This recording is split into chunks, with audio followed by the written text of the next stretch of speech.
Hi everyone, मैं रोहन यादव आप सभी का एक बार फिर से अपने यूट्यूब चैनल पर स्वागत करता हूं। आप सभी लोगों को पता है कि मैं अपने यूट्यूब चैनल पर समाजकार्य से संबंधित संपूर्ण जानकारी प्रोवाइड कराता हूं और आज मैं आप लोगों से कुछ महत्वपूर्ण प्रश्नों पर चर्चा करने वाला हूं। और ये जो प्रश्न है आप सबके सामने, यहाँ आज जो हम प्रश्न आप लोगों के सामने शो होने वाला है, ये बेसिकली MPPSC का है। MPPSC जिसका फॉर्म भरा गया था 2021 में और इसका पेपर हुआ था 22 जनवरी 2022 को हुआ था, 23 जनवरी को हुआ था, 23 जनवरी 2022 को हुआ था। तो ये जो प्रश्न आप लोगों के सामने आज मिलेंगे, ये प्रश्न RPSC सोशल वर्क के लिए भी इम्पोर्टेंट है, साथ ही साथ very most important NTA UGC net जिसका एग्ज़ाम अगस्त 2022 में होने वाला, नेक्स्ट मंथ में, उनके लिए भी ये इम्पोर्टेंट है सारे के सारे सवाल। और मैं आप लोगों से लगभग 100 क्वेश्चन पर चर्चा करूँगा। यदि आप NTA UGC net social work की ऑनलाइन क्लास लेना चाहते हैं जो दिसंबर 2022 में होने वाला है, उसके लिए आप डिस्क्रिप्शन में जाइए और वहाँ से आप मेरा नंबर लीजिए 8506031308 पर।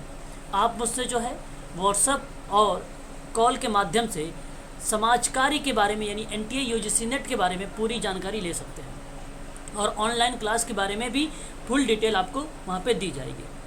और जो स्टूडेंट RPPSC की तैयारी कर रहे हैं, RPPSC सोशल वर्क के, राजस्थान पब्लिक सर्विस कमीशन की तैयारी जो स्टूडेंट कर रहे हैं, वो भी अगस्त से उनकी जो है एक ऑनलाइन क्लास स्टार्ट हो जाएगी।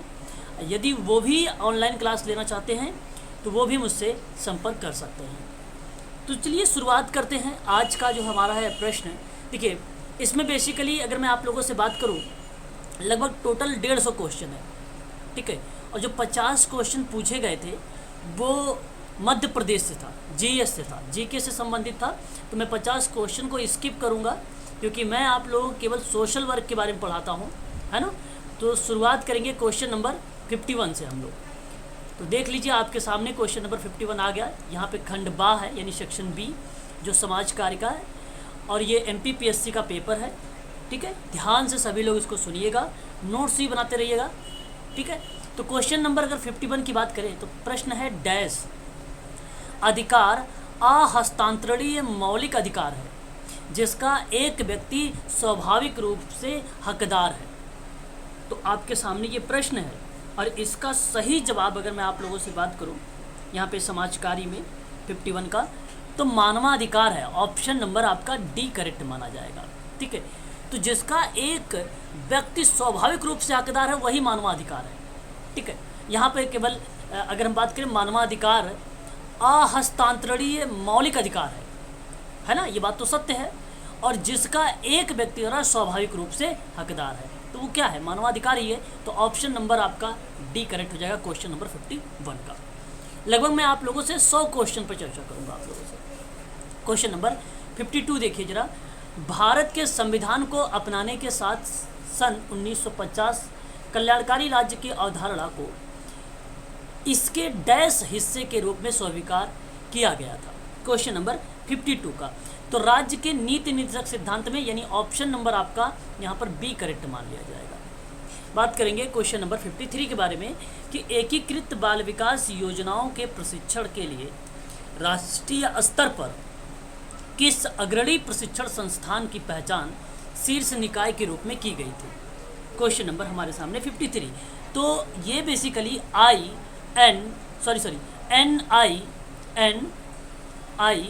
NIPCCD याद रखिएगा आप सभी लोग।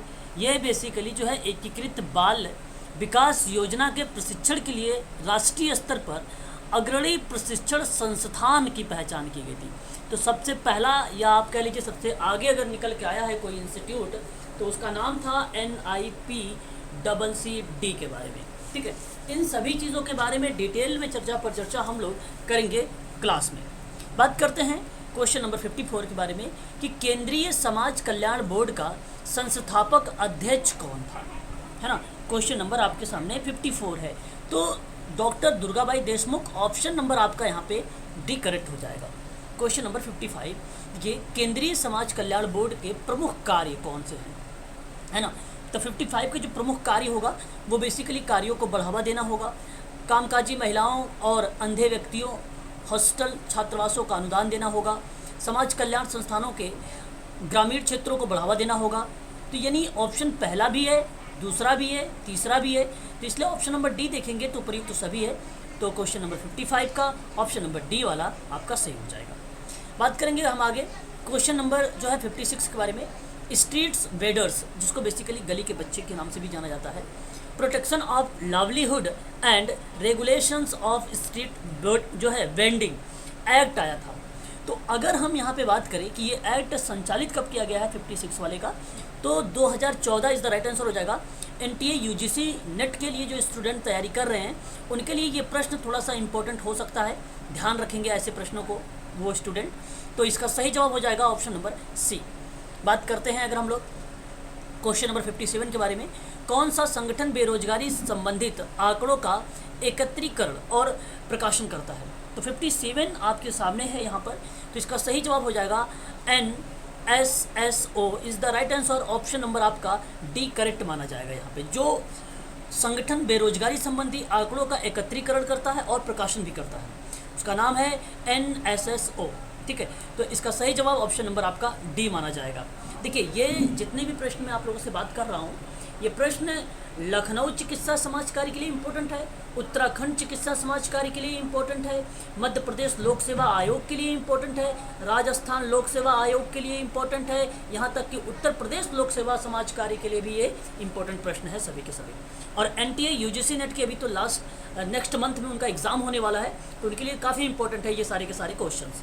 बात करते हैं क्वेश्चन नंबर हम लोग 58 के बारे में कि अनुसूचित जातियों के लिए पृथक राष्ट्रीय आयोग अस्तित्व में आया था। क्वेश्चन नंबर 58 हमारे सामने है और इसका सही जवाब क्या होना चाहिए, सन 2004 में। देखिए अनुसूचित जातियों के लिए पृथक राष्ट्रीय आयोग जो अस्तित्व में आया था वो 2004 में आया था। ऑप्शन नंबर आपका सी करेक्ट माना जाएगा। क्वेश्चन नंबर अगर हम बात करते हैं 59 के बारे में कि जेंडर बजटिंग किसके लिए एक शक्तिशाली उपकरण के रूप में आया हुआ है ना। 59 हमारे सामने है। तो यह सुनिश्चित करता है कि जेंडर मुख्य धारा में आए और विकास का लाभ केवल महिलाओं को पहुंचे। तो ये गलत हो गया यहाँ पर। यह सुनिश्चित करना कि जेंडर मुख्य धारा में आए और विकास का लाभ महिलाओं और पुरुष दोनों को पहुंचे, मेरे हिसाब से ऑप्शन नंबर आपका बी सही रहेगा। चलिए ऑप्शन नंबर सी भी देख लेते हैं। यह सुनिश्चित करना कि जेंडर मुख्य धारा में आए और एक संतुलित विकास को नहीं, बल्कि अगर हम बात करें तो असंतुलित जो व्यवहार हैं, जो असामाजिक तथ्य हैं, उसको ध्यान में रखते हुए उनको समाज की मुख्य धारा से जोड़ा जाए, तो वो सही माना जाता। परंतु ये गलत हो गया, ये भी गलत हो गया और आपका केवल ऑप्शन नंबर आपका बी करेक्ट माना जाएगा। क्वेश्चन नंबर 60 की बात करें, 60 का, राष्ट्रीय पोषण मिशन किस मंत्रालय से जुड़ा पोषण अभियान है। अच्छा प्रश्न है आपके सामने क्वेश्चन नंबर 60। इसका सही जवाब अगर मैं आप लोगों से बात करूं तो ऑप्शन नंबर यहाँ पर महिला और बाल विकास मंत्रालय जोड़ा जाएगा, केवल पहला वाला करेक्ट रहेगा, ठीक है। पेयजल गलत हो जाएगा, स्वास्थ्य और परिवार मंत्रालय भी गलत हो जाएगा, यहाँ पे वो प्रयुक्त तो सभी तो होगा ही नहीं। ऑप्शन नंबर केवल पहला करेक्ट माना जाएगा, ठीक है। बात करते हैं क्वेश्चन नंबर नेक्स्ट पर हम लोग। क्वेश्चन नंबर नेक्स्ट हमारे सामने है 61। August Comte very most important है, इसको आप सभी लोग ध्यान रखेंगे। अगस्ट काम्टे ने कहा कि समाज एक के बाद एक 3 चरणों से होकर गुजर सकता है, और वो चरण कौन कौन से इसने बताया था 61 के प्रश्नों में दिया गया है। तो धार्मिक बताया था, तारिकत्व बताया था, सकारात्मक बताया था, ये याद रखिएगा। ऑप्शन नंबर बी आपका सही माना जाएगा। अभी मैंने कल आप लोगों से दिसंबर 2011 के प्रश्नों में भी चर्चा किया था, वो एक बार एनटीए यूजीसी नेट में आ भी चुका है। बात करते हैं क्वेश्चन नंबर 62 के बारे में। मैकाइवर पेज के अनुसार सामाजिक संस्था क्या होती है। सोशल जो इंस्टीट्यूट है, मैकाइवर पेज ने क्या बोला है, उसको किस तरीके से आप परिभाषित कर सकते हैं। तो सामूहिक क्रिया की विशेषता बताने वाले कार्य प्रणाली का स्थापित स्वरूप होता है, वही सामाजिक संस्था होती है। ऑप्शन नंबर आपका पहला ही करेक्ट हो जाएगा। ये परिभाषा जो है मैकाइवर पेज की है, यानी मैकाइवर का नाम आप लोग यहाँ पर करेक्ट करिए।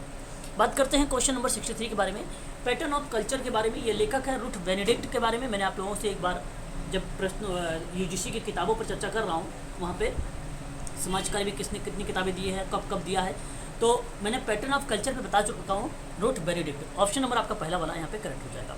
संस्कृति क्या है, क्वेश्चन नंबर 64 है। बहुत ही सरल प्रश्न आया हुआ था 64। तो अगर हम लोग चर्चा करें 64 में, तो इसका सही जवाब होना चाहिए सामाजिक रूप से संचारित। तो ऑप्शन नंबर आपका बी वाला यहाँ पे करेक्ट मान लिया जाएगा। बात करेंगे 65 के बारे में, मैरिल एवं एल्ड्रीज के शब्दों में बात करें, सामाजिक अंतःक्रिया का वह स्वरूप है जिसमें दो या दो से अधिक व्यक्ति एक समान लक्ष्य की पूर्ति में मिलकर कार्य को करते हैं, तो उसे हम कहेंगे क्या? तो क्वेश्चन नंबर 65 का सही जवाब होगा वहाँ पर सहयोग, ऑप्शन नंबर आपका बी करेक्ट माना जाएगा, है ना। बात करेंगे नेक्स्ट प्रश्नों पर 66 के बारे में। और 66 हमारे सामने है कि राष्ट्रीय पिछड़ा वर्ग आयोग अधिनियम 1993, ये आप सब लोग जानते हैं। उसके अनुसार अगर हम बात करें अध्यक्ष की परिभाषा किस प्रकार से दी गई है। क्वेश्चन नंबर 66 की अगर सही जवाब की अगर हम लोग बात करते हैं यहाँ पर, तो देखिए उपधारा 2 के 1 में जहाँ अधिनियम की धारा 3 के तहत नामित आयोग के अध्यक्ष के बारे में चर्चा की गई है, और ये बात कही गई है राष्ट्रीय पिछड़ा वर्ग आयोग अधिनियम 1993 के अनुसार अध्यक्ष को परिभाषित की गई। उपधारा 2 है और उसके अंतर्गत ए, और अधिनियम की धारा अगर हम बात करेंगे तो 3 है जिसमें नामित किया गया है अध्यक्ष के बारे में, उसकी परिभाषा के बारे में। तो ऑप्शन नंबर आपका सी करेक्ट माना जाएगा क्वेश्चन नंबर 66 का। बात करेंगे क्वेश्चन नंबर 67 के बारे में कि अनुसूचित क्षेत्रों में उन राज्यों के द्वारा जिनमें कि वह स्थिति है कि द्वारा, ठीक है ध्यान रखिएगा, अनुसूचित क्षेत्रों को उन राज्यों के द्वारा जिनमें कि वह स्थिति है के द्वारा प्रकाशित या प्रशासित किया जाता है, किंतु ध्यान रखिएगा यहाँ पे प्रश्न का पैटर्न बदल रहा है, किंतु राज्यपाल को भी अनुसूचित क्षेत्रों से संबंधित अधिकार प्राप्त हैं, सिवाय किसके। तो यहाँ पे अगर हम बात करें 67 का 4 ऑप्शन दिया गया है आपके सामने, है ना। अब इसका सही जवाब अगर मैं बात करूँ आप लोगों से, केंद्र और राज्य कानूनों को क्रियान्वित के रूप में संशोधन तो गलत हो जाएगा, जनजातीय शांति और सुशासन के लिए गलत हो जाएगा, भूमि की आदिवासी अधिकारों की रक्षा के लिए बंजर भूमि का आवंटन गलत हो जाएगा, आदिवासियों के लिए व्यवसाय ये तो सही चल रहा है, कामकाज शिक्षा और स्वास्थ्य सेवाएं के लिए नियम को तैयार करना। ऑप्शन नंबर आप देखिए ना यहाँ पे 67 के बारे में, तो ऑप्शन नंबर डी आपका करेक्ट माना जाएगा। बात करेंगे क्वेश्चन नंबर 68 के बारे में कि संयुक्त राष्ट्र महासभा द्वारा बाल अधिकारों का जो है अभिकरण 1989 में अपनाया गया, जिसमें भारत सन डैश में शामिल किया। मतलब जो संयुक्त राष्ट्र महासभा है, हालांकि इसके द्वारा बाल अधिकारों का अभिकरण जो है वो 1989 में अपनाया गया, लेकिन मैं आपसे प्रश्न पूछता हूँ कि भारत में कब अपनाया गया। तो क्वेश्चन नंबर 68 का जो सही जवाब होना चाहिए वो 1992 सही होना चाहिए, ऑप्शन नंबर बी आपका करेक्ट माना जाएगा। बात करेंगे नेक्स्ट प्रश्नों पर हम लोग। अगर कोई बच्चे को कोई डाउट अगर होगा तो वो कमेंट भी कर सकता है, और मैं आप लोगों को बता दूं इस क्वेश्चन की जो PDF है मैं डिस्क्रिप्शन में भी दे रहा हूँ, और साथ ही साथ मैं टेलीग्राम पर भी दे रहा हूँ आप लोगों को, और व्हाट्सएप ग्रुप में भी आप लोगों को प्रोवाइड करा दूंगा, ठीक है।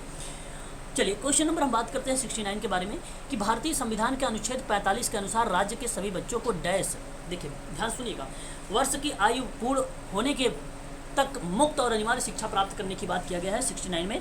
तो यहाँ पे सही जवाब हो जाएगा 14 साल के बच्चों को, ठीक है। तो याद रखिएगा ऑप्शन नंबर आपका सी करेक्ट माना जाएगा। बात करेंगे क्वेश्चन नंबर 70 के बारे में कि किशोर न्याय बच्चों को देखरेख एवं संरक्षण अधिनियम 2000 के तहत गठित एक वैधानिक निकाय था। तो 70 में क्या बताएगा, तो वहाँ पे बाल कल्याण समिति बताई। बेसिकली जो ये बाल कल्याण समिति है वो किशोर न्याय बच्चों की देखरेख संरक्षण अधिनियम ही है। तो ऑप्शन नंबर आपका यहाँ पे करेक्ट हो जाएगा, इसी के तहत इसको गठित किया गया था। ऑप्शन नंबर आपका बी वाला ही सही माना जाएगा। बात करेंगे क्वेश्चन नंबर 71 के बारे में कि FCRA, मैंने आप लोगों को इसके बारे में बता रखा है अच्छे से, विदेशी अंशदान से संबंधित है ये। तो 2010 के अंतर्गत यहाँ पे मैंने आप लोगों से ये भी बता रखा है कि पहले तो जो 2010 में था, है ना, इस चीज़ को भी ध्यान रखिएगा, वहाँ पे 50% था, उसमें संशोधन कर दिया गया, अब 20% कर दिया गया है। तो ये भी आप जो है थोड़ा सा ध्यान रखेंगे, काफ़ी इंपॉर्टेंट सवाल है जो एग्जाम में पूछा भी जाता है कई बार।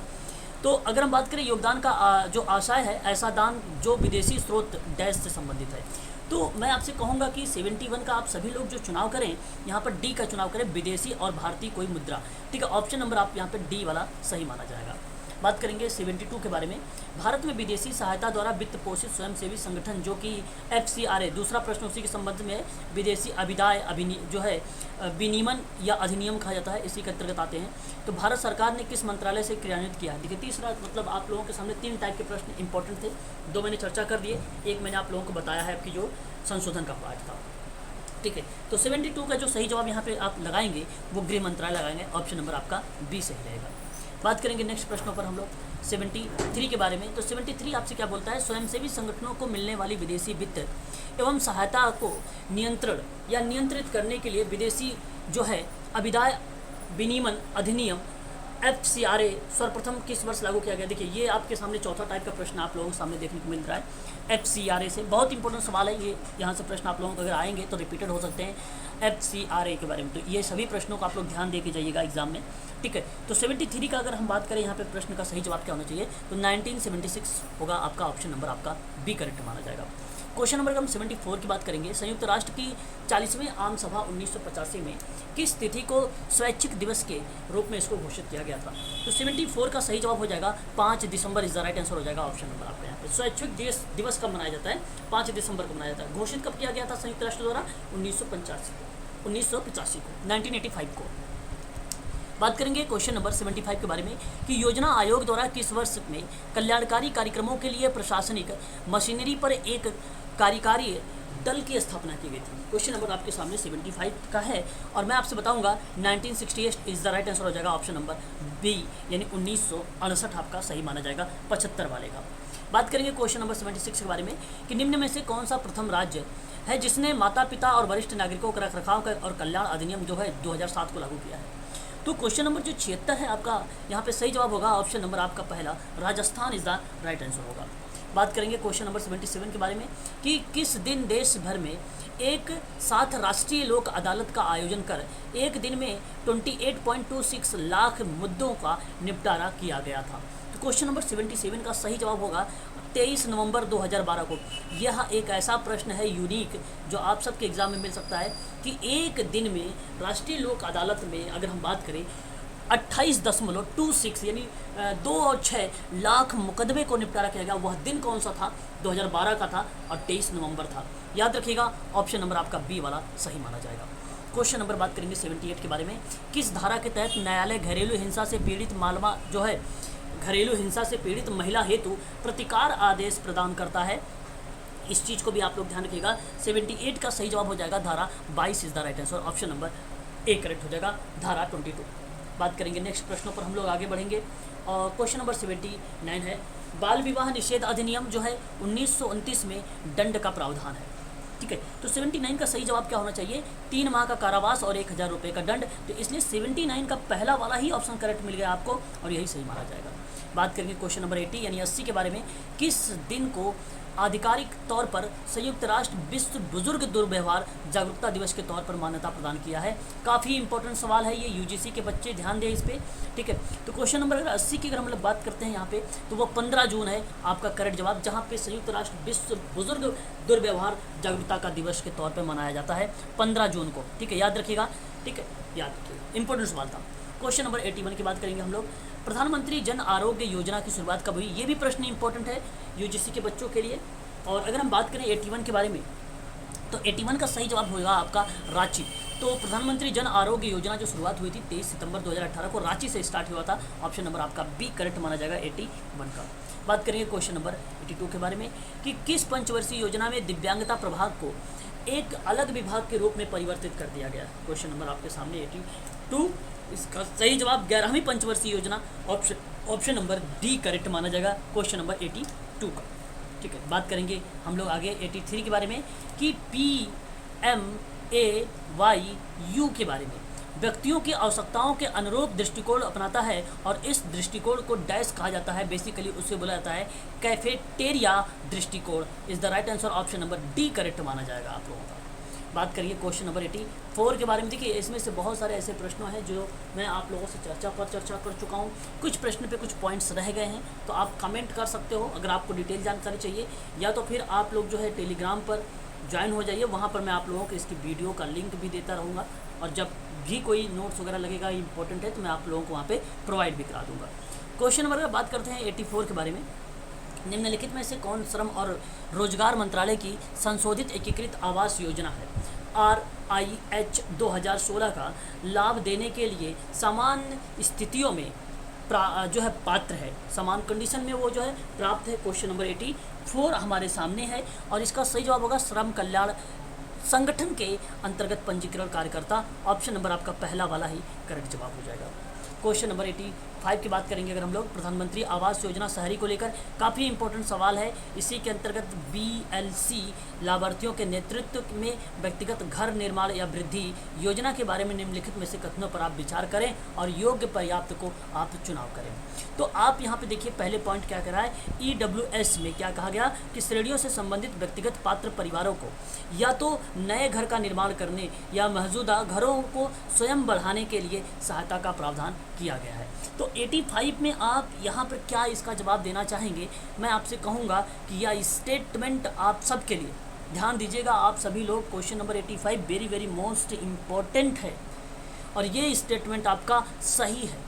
बात करेंगे अगर केंद्रीय सहायता 1.5 लाख रुपए प्रति घर तक है तो उपयुक्त कथनों में से निम्न कथन का आपका चुनाव करना है, तो मैं आपसे कहूँगा कि ये भी स्टेटमेंट सही है। तो यहाँ पर जो दोनों के दोनों स्टेटमेंट सही हुए हैं वो प्रधानमंत्री आवास योजना के तहत शामिल हुए हैं। तो ये ऑप्शन नंबर आपका यहाँ पर देख लीजिए, जो ऑप्शन सही होगा ऑप्शन नंबर बी करेक्ट है। तो इसलिए आप 85 का बी का ही चुनाव करें। बात करते हैं क्वेश्चन नंबर 86 के बारे में कि अमेरिका में किन 3 आंदोलनों को समाजकार्य व्यवसाय के रूप में बढ़ावा दिया गया था। अब यहाँ पर आप लोगों का जो है वर्ड्स अगर आपको क्लियर रहेगा तो आप ऐसे प्रश्नों को आप आसानी से सॉल्व कर लेंगे। तो 86 का मैं आप लोगों से कहूँगा पहले आप चैरिटी ऑर्गेनाइजेशन सोसाइटी को लगाएं, फिर उसके बाद आप जो है सेटलमेंट हाउस को लगाएं, फिर उसके बाद आप बाल कल्याण सेवाओं को लगाएं। तो 3 बातें हैं, तीनों बहुत सरल हैं। और आप लोगों को यहाँ पर अगर हम बात करें चैरिटी ऑर्गेनाइजेशन सोसाइटी के बारे में 1877 के बारे में वहाँ बात आती होती है, इसको आप ध्यान रखिएगा। और अगर हम बात करते हैं सेटलमेंट हाउस मूवमेंट के लिए तो 1889 में जिक्र होता है। और आप लोग मुझे बताएंगे बाल कल्याण सेवाएं अमेरिका में कब, कमेंट करके। आगे बात करते हैं हम लोग, क्वेश्चन नंबर नेक्स्ट बढ़ देंगे।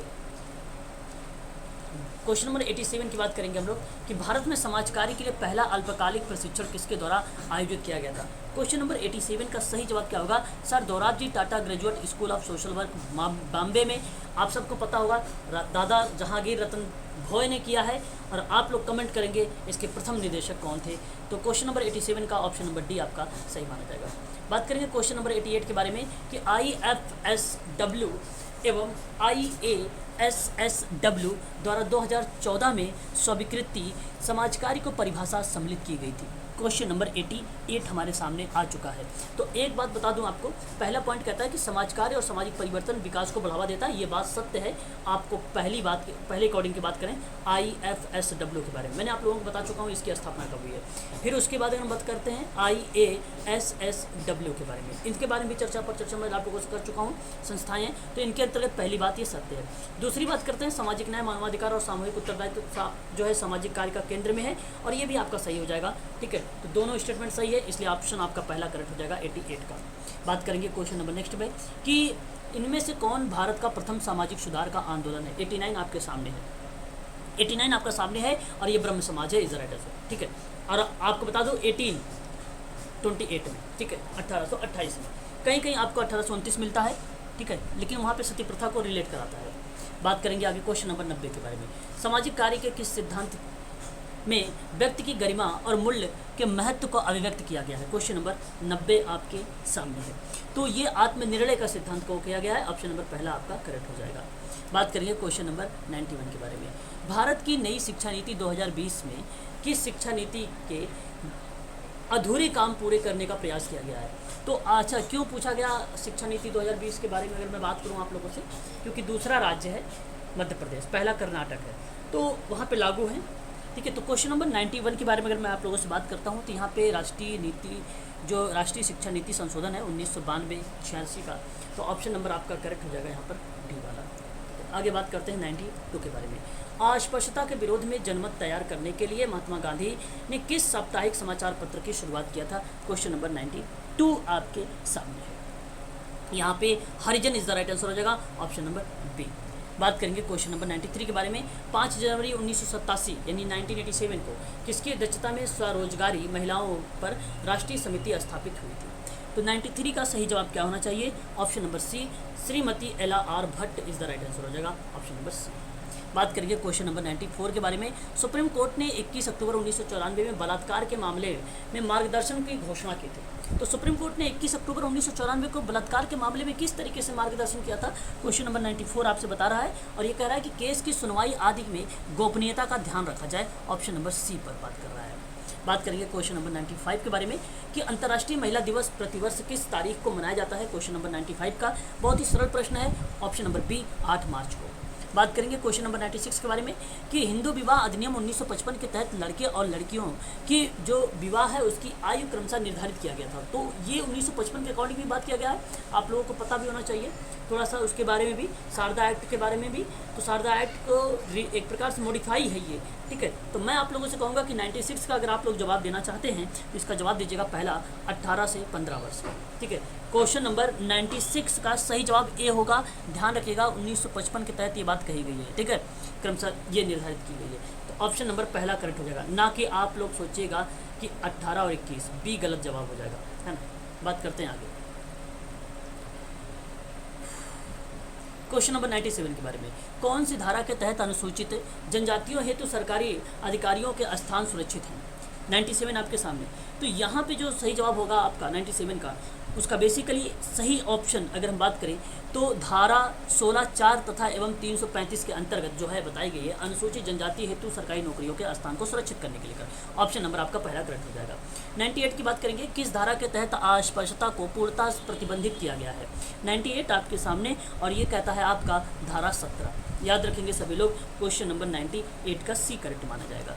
बात करेंगे कि हट्टन द्वारा अस्पृश्यता का कौन सा कारण नहीं बताया गया है। क्वेश्चन नंबर आपके सामने 100 है, ठीक। एक मिनट, हमने 99 छोड़ दिया। क्वेश्चन नंबर 99 ले लेते हैं। अंतर्राष्ट्रीय बाल श्रम विरोधी दिवस कब मनाया जाता है। तो 99 का सही जवाब हो जाएगा आप लोगों का 12 June is the right answer, option number D. Hutton द्वारा 100 पे देखते हैं, हट्टन द्वारा अस्पृश्यता का कौन सा एक कारण नहीं बताया गया है। तो इसका सही जवाब क्या होना चाहिए, ऑप्शन नंबर डी करेक्ट होना चाहिए, जातिगत। बात करेंगे क्वेश्चन नंबर 101 यानी 101 के बारे में। सामाजिक क्रिया के संसाधन क्या है। सामाजिक क्रिया के संसाधन क्या है, तो सामाजिक क्रिया के संसाधन परिवार भी है, संबंधी मित्र पड़ोसी भी हैं, सदस्यता संगठन और श्रम यूनियन और समर्थन है, अस्पताल, कानूनी सेवाएं, विद्यालय, कार्यस्थल है। उपयुक्त सभी करेक्ट हो जाएगा सामाजिक क्रिया के संसाधन में। तो आप याद रख लीजिए कि सोशल एक्शन के रिसोर्सेज कौन कौन से हैं, ये सारे आते हैं स्रोत के रूप में, ठीक है। आगे बात करेंगे क्वेश्चन नंबर 102 के बारे में। कह रहा है कि सामुदायिक संगठन सामाजिक कार्य का एक तरीका है लेकिन डैश एक नियोजित परिवर्तन का कार्यक्रम है। 102 हमारे सामने, इसका सही जवाब क्या होना चाहिए। तो इसका सही जवाब हो जाएगा ऑप्शन नंबर, अगर हम बात करें कम्युनिटी चेस्ट को लेकर, क्वेश्चन नंबर 102 का सही जवाब हो जाएगा सामुदायिक संगठन सामाजिक कार्य का एक तरीका है लेकिन नहीं, नियोजन तो सामाजिक विकास सामुदायिक। यहाँ पे देखो सामुदायिक चेस्ट नहीं होगा आपका, पूंजी अगर निधि वगैरह फंड वगैरह वित्तीय वगैरह होता है तब मैं जो है कम्युनिटी चेस्ट को लगाता, ऐसा कुछ नहीं है। नियोजन परिवर्तन का है तो सामुदायिक विकास हो जाएगा, ऑप्शन नंबर सी करेक्ट हो जाएगा 102 का। बात करेंगे क्वेश्चन नंबर 103 का। मैंने कई बार आप लोगों के प्रश्नों पर चर्चा कर चुका हूँ कि प्रतिदर्श निदर्शन किसी विशाल समग्र का एक छोटा प्रतिनिधित्व है या परिभाषा किसने दिया है। तो क्वेश्चन नंबर 103 का ऑप्शन नंबर ए जो है वुडेनहार्ट, यही करेक्ट हो जाएगा, ठीक है। याद रखिएगा ये सभी के सभी प्रश्न जो है इंपॉर्टेंट है, यूजीसी के बच्चों के लिए भी है, आरपीएससी सोशल वर्क के लिए भी है, यहाँ तक कि लखनऊ चिकित्सा समाज कार्य के लिए भी इंपॉर्टेंट है, एम्स मेडिकल सोशल वर्क के लिए इंपॉर्टेंट है, ठीक है। जितने भी सोशल वर्क में मेडिकल के संबंध में पेपर होते हैं उन सभी के बच्चों के लिए ये इंपॉर्टेंट सवाल है, सभी के सभी, ठीक है। बात करते हैं क्वेश्चन नंबर 104 के बारे में, ठीक है। 104 आपके सामने कहता है कि दो चरों के मध्य आकस्मिक संबंधों का परीक्षण करने के लिए डिज़ाइन किया गया है। एक शोध डिज़ाइन जहां एक चर दूसरे चर को निर्धारित करता है, इस रूप में जाना जाता है। क्वेश्चन नंबर आपके सामने 104, इसका सही जवाब क्या आप बताना चाहेंगे। प्रायोगिक अनुसंधान की प्ररचना बताना चाहिए आप लोगों को, ऑप्शन नंबर आपका पहला करेक्ट माना जाएगा। एम.एन. श्रीनिवासन ने मैसूर में सांस्कृतिकरण की प्रक्रिया का अध्ययन करने हेतु किस पद्धति का प्रयोग किया था। क्वेश्चन नंबर 105 का सही जवाब हो जाएगा आपका सहभागिता अवलोकन, ऑप्शन नंबर पहला करेक्ट माना जाएगा। बात करेंगे क्वेश्चन नंबर 106 के बारे में कि सोसाइटी पंजीकरण अधिनियम 1860 के किस धारा में सदस्यता को परिभाषित किया गया है। 106 का, तो इसका सही जवाब हो जाएगा धारा 15, ऑप्शन नंबर बी आपका करेक्ट माना जाएगा। ध्यान रखिएगा सदस्यता को परिभाषित किया गया है किसमें, 15 में, ठीक है। और जहाँ पे रजिस्ट्रेशन और फीस की बात किया गया है धारा 3 में, याद रखेंगे। क्वेश्चन नंबर बात करेंगे 107 के बारे में। राष्ट्रीय न्यास ट्रस्ट के लिए कितने न्यासियों की आवश्यकता होती है। 107 आपके सामने है, 2 न्यासी 2 ट्रस्टी होते हैं, याद रखिएगा ऑप्शन नंबर पहला करेक्ट हो जाएगा। अंतर्राष्ट्रीय श्रम संगठन के बारे में अगर मैं आप लोगों से चर्चा करूं, क्वेश्चन नंबर हमारे सामने 108 है, तो इसका सही जवाब होगा त्रिपक्षीय निर्णय लेने वाला निकाय होगा, बेसिकली अंतर्राष्ट्रीय श्रम संगठन, ऑप्शन नंबर आपका सी करेक्ट माना जाएगा, ठीक है। ये सभी प्रश्न इंपॉर्टेंट है। यदि आप समाज कार्य में ऑनलाइन क्लास लेना चाहते हैं, चाहे मैं आरपीएससी की बात करूं, चाहे मैं आप मेडिकल सोशल वर्क की बात कर लूं, या एनटीए यूजीसी नेट की बात कर लूँ, सोशल वर्क से केवल यदि आप तैयारी करना चाहते हैं तो आप तुरंत संपर्क करिए 8506031308। यूनिट के क्रम में आप लोगों को पीडीएफ मिलेगा, पर डे आपकी क्लास चलेगी, वीडियो का लिंक दिया जाएगा, आप लोगों को हैंड रिटन नोट्स भी प्रोवाइड किए जाएंगे आप सभी को, ठीक है। प्रैक्टिस करवाई जाएगी, मॉक टेस्ट करवाया जाएगा, प्रीवियस ईयर के क्वेश्चन पेपर आप सबके करवाए जाएंगे। सारी चीज़ें जो है समाज कार्य के संबंध में ब्रीफ में एक व्यापक स्तर पर आप लोगों की जानकारी प्रोवाइड किया जाएगा इस चैनल पर। बात करते हैं क्वेश्चन नंबर 109 के बारे में। हमारे सामने है, संयुक्त चार्टर के अनुसार गैर सरकारी संगठन संयुक्त राष्ट्र चार्टर के डैश में उल्लेखित किया गया है। क्वेश्चन नंबर 109 का सही जवाब क्या होना चाहिए? अध्याय 10 अनुच्छेद 71, ऑप्शन नंबर पहला वाला ही करेक्ट मान लिया जाएगा। बात करते हैं अगले प्रश्नों के बारे में। गैर सरकारी संगठन की वैज्ञानिक विचारधारा का प्रतिपादन सर्वप्रथम किसने दिया था? 110 हमारे सामने आ गया। इसका सही जवाब हो जाएगा FW Taylor is the right answer, option number B correct माना जाएगा। बात करेंगे 111 के बारे में, यानी 111 के बारे में। केंद्रीय समाज कल्याण बोर्ड, जिसको CSWB के नाम से जानते हैं आप लोग, और इसकी स्थापना डैश में हुई थी, अगस्त 1953। ऑप्शन नंबर आपका पहला करेक्ट माना जाएगा 111 का। मैंने आप लोगों से कई बार इसके बारे में चर्चा भी कर चुका हूँ।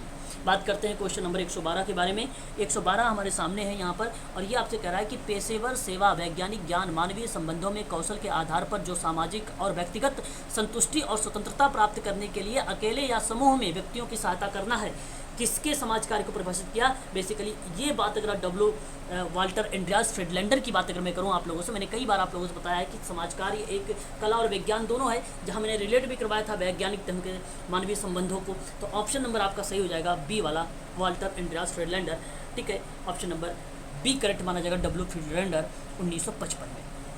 112 का बी करेक्ट माना जाएगा। बात करते हैं क्वेश्चन नंबर हम लोग 113 के बारे में। 113 हमारे सामने है और कह रहा है कि सत्यनिष्ठता का मूल सामाजिक कार्यकर्ता डैश व्यवहार की अपेक्षा करता है, भरोसेमंद।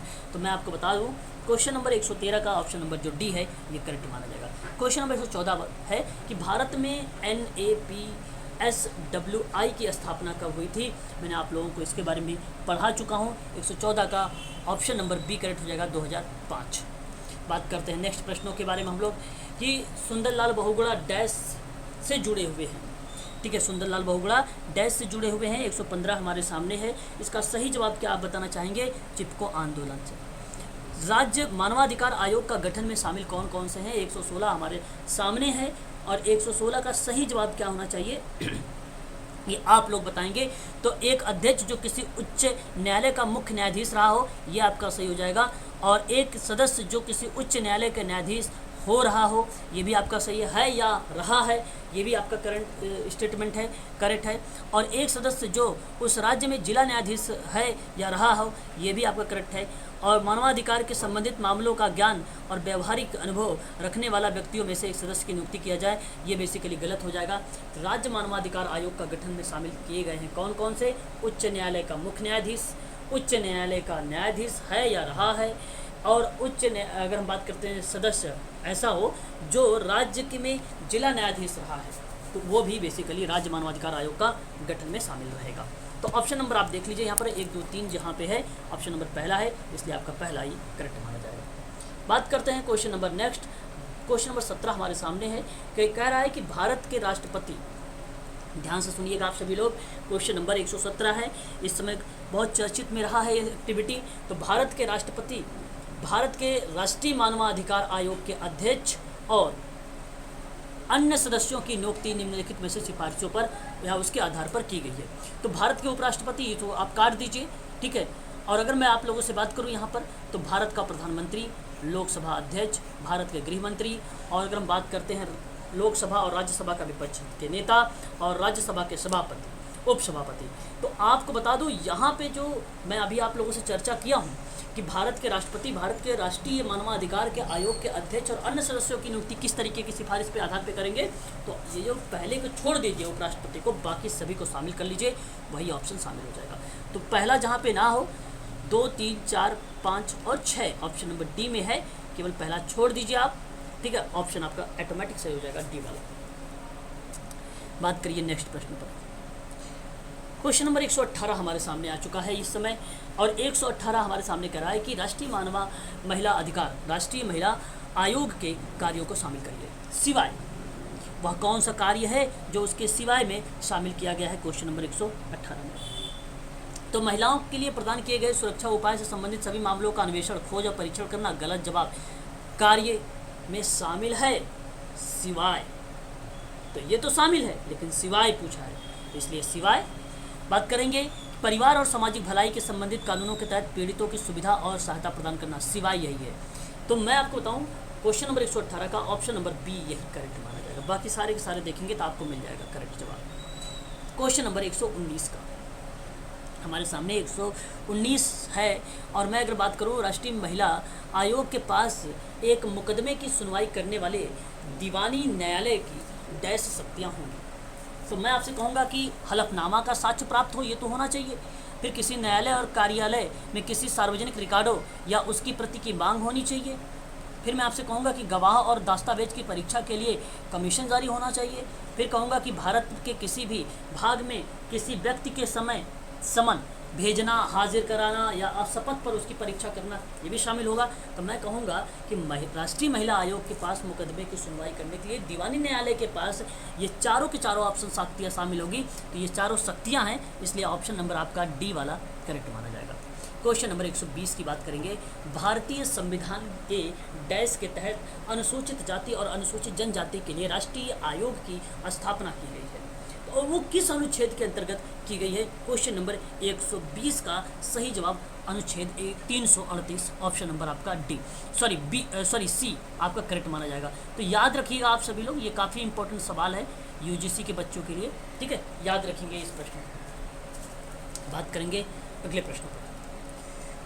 क्वेश्चन नंबर 21 के बारे में 121 के देखेंगे कि 121 क्या बोलता है कि कहता है आपके सामने क्या, ध्यान से मेरी बातों को सुनिए आप सभी लोग। आपके सामने प्रश्न क्या बोल रहा है?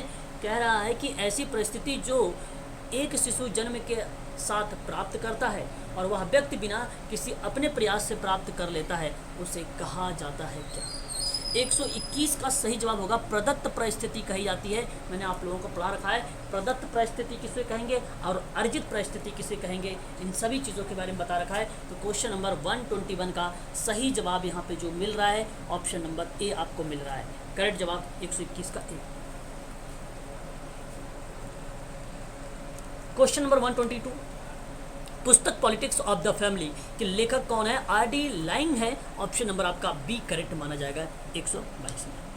बात करेंगे क्वेश्चन नंबर 123 के बारे में, और 123 कहता है के डेविस और डब्ल्यू मुर्रे, ठीक है, द्वारा दिए गए सामाजिक स्तरीकरण का सिद्धांत को कहा जाता है क्या? तो 123 का सही जवाब क्या होना चाहिए? ऑप्शन नंबर आपका सी करेक्ट होना चाहिए। प्रकारात्मक सिद्धांत कहता है के डेविस और डब्ल्यू मुर्रे के द्वारा जो किए गए सामाजिक स्तरीकरण का सिद्धांत बताया गया था, वो बेसिकली बताया गया था प्रकारात्मक सिद्धांत। ऑप्शन नंबर आपका सी करेक्ट माना जाएगा। इस चीज़ को ध्यान रखिएगा आप सभी लोग। मनोविश्लेषणात्मक तो पता होना चाहिए, संघर्ष भी पता होना चाहिए, मैं चर्चा कर चुका हूँ आप सबसे। केरल में नायर समूह में होने वाले विवाह को कहा जाता है क्या? 124 का सही जवाब होगा आपका कलायनम, ठीक है, याद रखिए। और संबंधन बोला जाता है, संबंधम बोला जाता है केरल में नायर समूह में होने वाला विवाह, ठीक है, याद रखिएगा। ऑप्शन नंबर आपका बी करेक्ट माना जाएगा। आगे बढ़िए, क्वेश्चन नंबर एक और देख लीजिए सेरोकिन के संबंध में। अगस्ट काम्टे तो है ही इम्पोर्टेंट, लेकिन उसके साथ साथ सेरोकिन भी इम्पोर्टेंट है, इसका भी आप लोग ध्यान रखेंगे। क्वेश्चन नंबर अगर हम बात करेंगे 125 के बारे में, और 125 कहेगा कि सामाजिक परिवर्तन में चक्रीय सिद्धांत में किन 3 व्यापक संस्कृतियों का एक के बाद एक विश्लेषण किया था? आपको बता दूं, भावनात्मक, आदर्शात्मक और चेतनात्मक। ऑप्शन नंबर आपका बी ही क्रम लगा हुआ है, बी से। बात करेंगे 126 के बारे में। दलितों की शिक्षा के प्रचार प्रसार के उद्देश्य से डॉक्टर भीमराव अंबेडकर ने सन 1946 में किस सोसाइटी की स्थापना की थी? क्वेश्चन नंबर 126 का सही जवाब हो जाएगा पीपल एजुकेशन सोसाइटी 146 में। ऑप्शन नंबर आपका सी करेक्ट माना जाएगा। बात करेंगे क्वेश्चन नंबर नेक्स्ट 127 के बारे में कि स्वतंत्र भारत का संविधान किन अनुच्छेद में या किस अनुच्छेदों के अंतर्गत महिलाओं और पुरुषों के समान अधिकार दिए गए हैं? क्वेश्चन नंबर 127 आपके सामने बता रहा है। तो अनुच्छेद 14, 15, 16 की अगर आप बात करेंगे ना, तो वहाँ पे आपको महिलाओं को पुरुषों के समान अधिकार की बात कही जा रही है। ऑप्शन नंबर पहला आपका करेक्ट जवाब हो जाएगा 127 का। बात करेंगे राष्ट्रीय स्वास्थ्य नीति किस पक्ष पर बल देती है? क्वेश्चन नंबर 128 का सही जवाब हो जाएगा ऑप्शन नंबर डी, सुधारात्मक और पुनर्वासीय पक्ष। ऑप्शन नंबर डी ही सही जवाब रहेगा। क्वेश्चन नंबर बात करेंगे 129 के बारे में, यानी भारत सरकार द्वारा अस्पृश्यता को कानूनी तौर पर किस वर्ष समाप्त कर दिया गया था? 129 का सही जवाब हो जाएगा वर्ष 1955। ऑप्शन नंबर पहला करेक्ट माना जाएगा।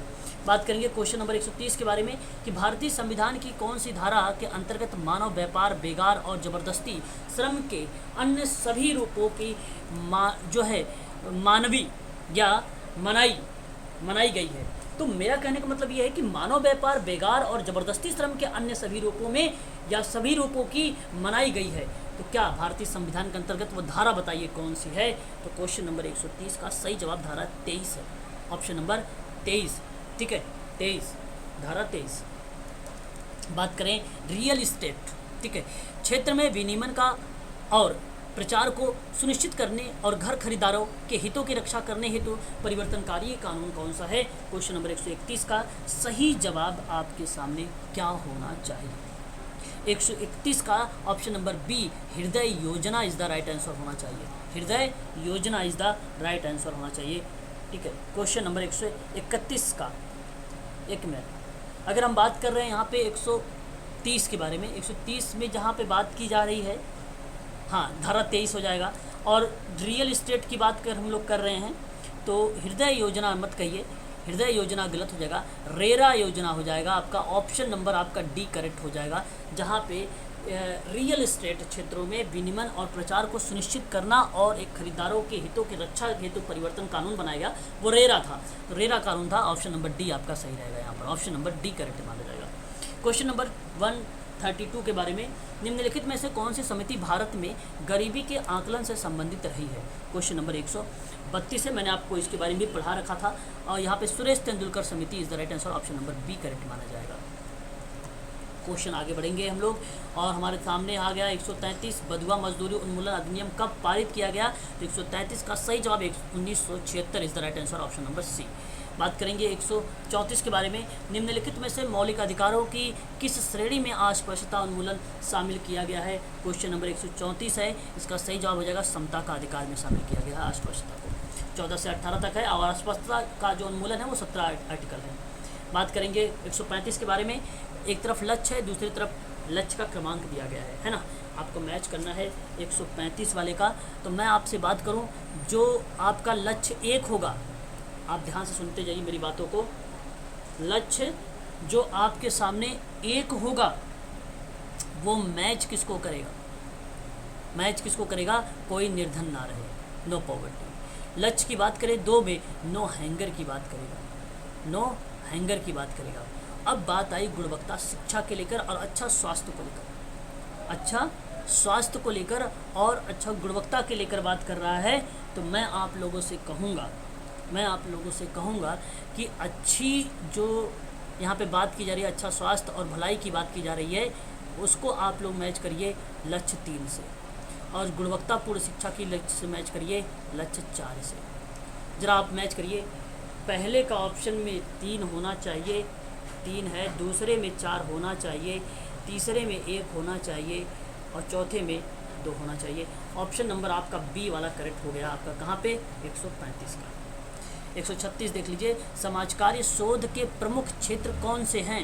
136 आपके सामने है, 136 आपके सामने है, और यहाँ पे शोध का क्षेत्र पूछा है, तो शोध की अवधारणा और सिद्धांत की वैधता का अन्वेषण करेगा, शोध पद्धतियों का उपकरणों का निर्माण करेगा, समस्या समाधान के लिए आवश्यकताओं का निर्धारण होगा। ऑप्शन नंबर डी करेक्ट हो जाएगा 136 का। बात करेंगे क्वेश्चन नंबर 37 में कि व्यक्ति और समाज अनुसृत होते हैं, ये किसने कहा है? तो आपको बता दूं, यहाँ पे पार्लियामेंट के बजाय रिचमेंट को मानना चाहिए था, लेकिन मध्य प्रदेश लोक सेवा आयोग ने रिचमेंट को ना मानकर इसने विशेषताओं को बात कर लिया है। तो विशेषताएं के आधार पर अगर हम बात करें, Hamilton is the right answer हो जाएगा, ऑप्शन नंबर ए। बात करते हैं यहाँ पर क्वेश्चन नंबर 38 के बारे में कि निम्न में से सामाजिक समूह कार्यकर्ता का उत्तरदायी नहीं है। क्वेश्चन नंबर 138 है, तो वो व्यक्तिगत लक्ष्यों की पूर्ति नहीं है, बाकी सारे माने जाएंगे। समूह का निर्माण, कार्यक्रम का नियोजन, नेतृत्व का विकास, ये समूह कार्यकर्ता के उत्तरदायित्व में आते हैं, बट व्यक्तिगत लक्ष्यों की पूर्ति नहीं आती है। ऑप्शन नंबर डी सही रहेगा। आगे बढ़िए, क्वेश्चन नंबर 139 के बारे में गैर संभाव्य निदर्शन तकनीकी पर आधारित है, जिसको नॉन प्रोबेबिलिटी सैंपल कहते हैं आप लोग, टेक्निक आधारित है। तो 139 का सही जवाब हो जाएगा शोधकर्ता की सुविधा, शोध का अध्ययन और स्वैच्छिक। तो देखिए जहाँ पे भेदभाव वाला है तो ऑलरेडी आपका सुविधा का सवाल बता रहा है वो, तो ऑप्शन नंबर आपका डी सभी के सभी करेक्ट यहाँ पर माने जाएंगे। 140 की बात करें, निम्नलिखित में से सामाजिक समूह कार्य के मॉडल बताइए। मैंने आप लोगों को कई बार आपको पढ़ा चुका हूँ 40 के बारे में। तो ये आपका सामाजिक लक्ष्य मॉडल होगा, फिर उपचारात्मक होगा, फिर रेसिप्रोकल होता है। ठीक है, उपचारात्मक को रेमेडियल बोला जाता है और रेसिप्रोकल को पारस्परिक बोला जाता है। याद रखेंगे क्वेश्चन नंबर 140 का ऑप्शन नंबर पहला वाला करेक्ट हो जाएगा। क्वेश्चन नंबर 141 के बारे में बात करेंगे हम लोग, परिवार कल्याण कार्यक्रम के अंतर्गत जननी सुरक्षा योजना का मुख्य उद्देश्य क्या है। क्वेश्चन नंबर 141 हमारे सामने है। ये मातृ एवं नवजात शिशु की मृत्यु को कम करने की योजना है। ऑप्शन नंबर आपका डी करेक्ट माना जाएगा 141। बात करेंगे क्वेश्चन नंबर 142 के बारे में, 142 के बारे में, निम्नलिखित में से कौन एकीकृत बाल सुरक्षा योजना को लक्षित समूह नहीं है। तो ध्यान रखिएगा जहाँ पे नहीं हो वहाँ पे गोला बनाइए और उसके बाद आपको ऑप्शन पढ़ना है। तो अगर हम बात करते हैं यहाँ पे नहीं है तो सड़क तो है, निराश्रित और बेसहारा वाले बच्चे भी हैं, खोए पाए हुए बच्चे भी हैं, एकल दंपत्ति के जो बच्चे हैं वो नहीं बेसिकली एकीकृत बाल सुरक्षा योजना के अंतर्गत रखे गए हैं। तो ऑप्शन नंबर डी सही रहेगा, ये नहीं रखे गए हैं। क्वेश्चन नंबर अगर हम बात करते हैं 143 के बारे में, निम्नलिखित में से कौन सी पेंशन योजना असंगठित क्षेत्रों से संबंधित है या असंगठित क्षेत्र के श्रमिक या कार्मिकों के लिए है।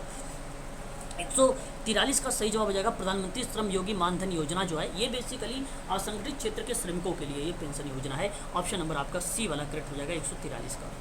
बात करेंगे नेक्स्ट सवाल पर, और यहाँ पे 144 के बारे में कि संयुक्त राष्ट्र द्वारा किस वर्ष में अंतर्राष्ट्रीय दिव्यांग दिवस जो है प्रारंभ किया गया। अब बात देखिए संयुक्त राष्ट्र के द्वारा है, संयुक्त राष्ट्र के द्वारा है, तो 144 का सही जवाब हो जाएगा 3 दिसंबर 1992। ऑप्शन नंबर आपका बी करेक्ट माना जाएगा।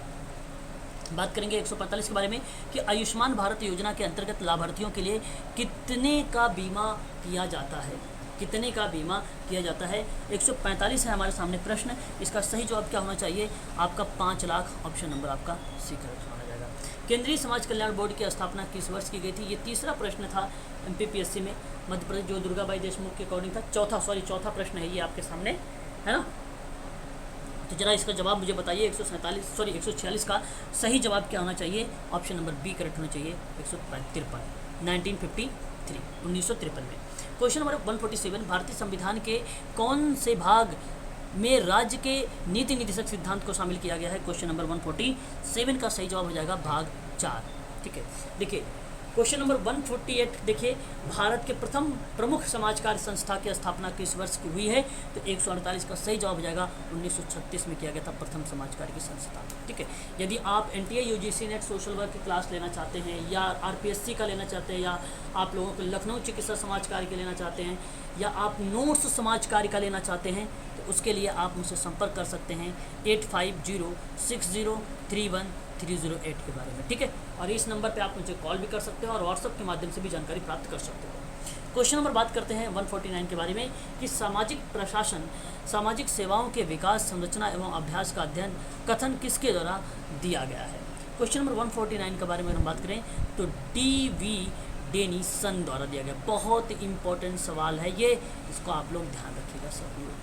बात करते हैं क्वेश्चन नंबर 150 समाज कार्य शब्द किसने दिया था। हालांकि जो है साइमन पैटिन ने दिया है, याद रखिएगा समाज कार्य और सामाजिक कार्यकर्ता के जब नाम वगैरह आता है तो जेम्स एडम शुगर भूमिका आती है, परंतु यहाँ पे समाज कार्य शब्द किसके द्वारा दिया गया है तो आप याद रखिएगा option D Simon Patten. Option number D आपका करेक्ट माना जाएगा। तो ये थे आज टोटल मैंने आप लोगों से 100 प्रश्न, मैंने 100 क्वेश्चन पर चर्चा किया और ये प्रश्न सोशल वर्क के थे। मध्य प्रदेश लोक सेवा आयोग जो 23 जनवरी 2022 को पेपर हुआ था उसका पेपर था ये। ठीक है, हालांकि फॉर्म भरे गए थे 2021 के। ठीक है, याद रखिएगा आप सभी लोग, ये सभी के सभी जो क्वेश्चन थे इंपॉर्टेंट थे। आज के लिए बस इतना ही। शाम को एक क्लास चलेगी 6 बजे से, एक क्लास शाम को चलेगी आपको 8 बजे से। 6 बजे कुछ कॉन्सेप्ट होगा, 8 बजे वाली जो क्लासेस होंगी उसमें बेसिकली प्रैक्टिस के लाइक सोशल वर्क के क्वेश्चन पर प्रैक्टिस होगा और चारों ऑप्शनों पर व्याख्या की जाएगी वहाँ पर।